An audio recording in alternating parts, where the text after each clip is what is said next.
piled down in the middle of the street. It was the news Tampa residents had been fearing for weeks. Police here speculating that a possible serial killer may have struck again. Fourth family now in mourning over a senseless and random killing. It is shortly before 5 a.m. when police receive a call of shots fired in the Seminole Heights neighborhood. The shooter ran east. Officers arrive in seconds and find the body of 60-year-old Ronald Felton shot dead. Someone came up from behind and shot him. Police believe his murder may be linked to a spate of recent horrific killings that have shaken this Tampa neighborhood to its core. Police and the FBI are going door to door in southeast Seminole Heights trying to track down the killer. Witnesses telling officers they missed the suspect by just 5 seconds, describing him as a thin black man about 6 feet tall. This has got to stop, and we will hunt this person down until we find them. Police say the killing spree began on October 9th at 9 p.m. with the death of 22-year-old Benjamin Mitchell. Mitchell was shot while waiting alone at a bus stop. 4 days later, she didn't have a chance to get married. The body of 32-year-old Monica Hoffa is found in this empty lot down the street and around the corner from the scene where Mitchell was killed. Monica's uncle devastated. She loved everything. Her interest was community and the deaf community. She loved everybody. Their suffering felt throughout the community. We don't want Monica to be forgotten, but we don't want everybody to forget there's 2 other families that's just as bad as us right now. Following Hoffa's death, a third murder, that of 20-year-old Anthony Naiboa. It just sounded really close, and like 5 minutes after that, the paramedics came. Naiboa was a recent high school graduate who had autism. Police say he was killed while on his way home from work. I can't imagine how difficult this is right now. His family heartbroken. Whatever did this, it turned our life upside down. It's a shame that, I won't be able to see him or talk to him more. Then this morning, that fourth victim, Ronald Felton, who was on his way to feed the homeless. I love him, but he's still gonna be in me.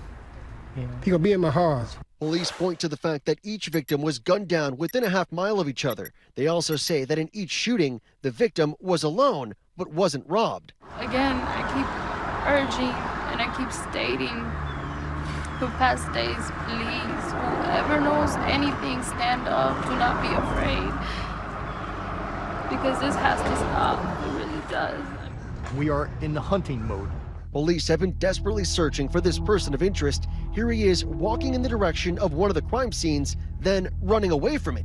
Police have also released this longer, enhanced video that they believe shows the same person strolling casually toward the crime scene earlier that night, flipping a cell phone in his hand. Police hoping someone recognizes what they believe could be a significant clue. They take the phone and actually flip it. Is that a habit? Does someone know a friend that I see them do that all the time?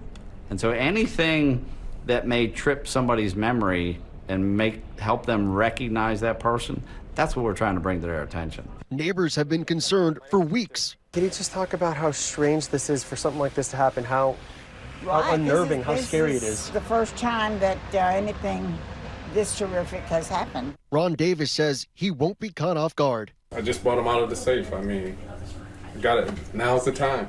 We got to protect my family. Some parents saying they now prefer to drive their children to school rather than having them walk alone. I have never seen this many police officers. It's unsettling, but it's settling. Late last month, I joined Officer Bob Barrett as he conducted nightly patrols. Hey guys, are y'all heading home? Checking on neighbors, especially those alone, and searching for the killer. We're passing right by the spot where Benjamin Mitchell was killed. That's why we're out here. We drive past that every day, and makes us remember why we're out here. We want this guy, we really do. And so is the family, and so is the neighborhood. The sentiment is all too familiar to residents of the Washington, D.C. area. We're interrupting your regularly scheduled programming to bring you news of a frightening chain of events in Montgomery County. Back in October of 2002, what was believed to be a lone sniper terrorized the D.C. Beltway with a random shooting spree. In the end, there would be 10 murders over 3 weeks. People just really can't understand how someone could do this. There was just a seemingly random gunshot that came from seemingly anywhere. In each shooting, the victims were killed by a high-caliber rifle shot from a distance. When I talk to people who are pumping their gas or going to the gym or eating at a diner, they walk crooked lines. They weave when they walk. They won't wear red and yellow outside anymore. I mean, everyone's keeping their children inside. No one's going to playgrounds. All the after-school activities have been canceled. and you just want your children to be safe. The 8th victim was a 13-year-old child walking into school. Someone is so mean-spirited that they shot a child. Now, all of our victims have been innocent, have been defenseless. The number of victims and fear on the rise caused then President Bush to step in. I've ordered the full resources of the federal government to help local law enforcement officials in their efforts to capture this person. More than 1,300 federal officers were assigned to the case. ABC contributor Brad Garrett, an FBI agent at the time, was one of them. Literally, this case had thousands and thousands of leads because people were scared. Some of those leads began to pay off. We got a vehicle description, then we got a tag number, and that tag was spotted at a rest area in Maryland, not too awfully far from D.C., by a guy going to work. He called it in.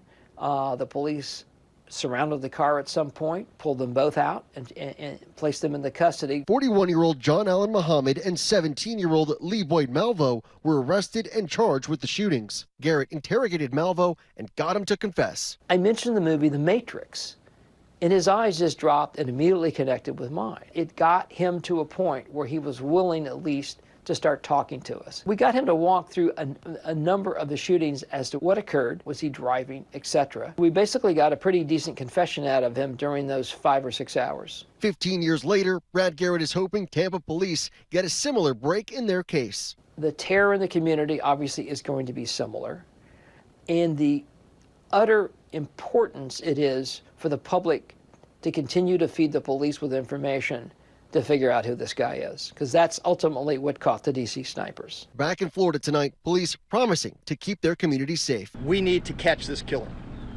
before we have to notify one more family that one of their loved ones is dead. Not in our town, not in this neighborhood, not now, and we're going to stay on this until we catch this guy. Thy kingdom come, thy will be done. For Nightline, I'm Victor Okendo in Tampa, Florida. Hi everyone, George Stephanopoulos here. Thanks for checking out the ABC News YouTube channel. If you'd like to get more videos, show highlights, and watch live event coverage, click on the right over here to subscribe to our channel, and don't forget to download the ABC News app for breaking news alerts. Thanks for watching.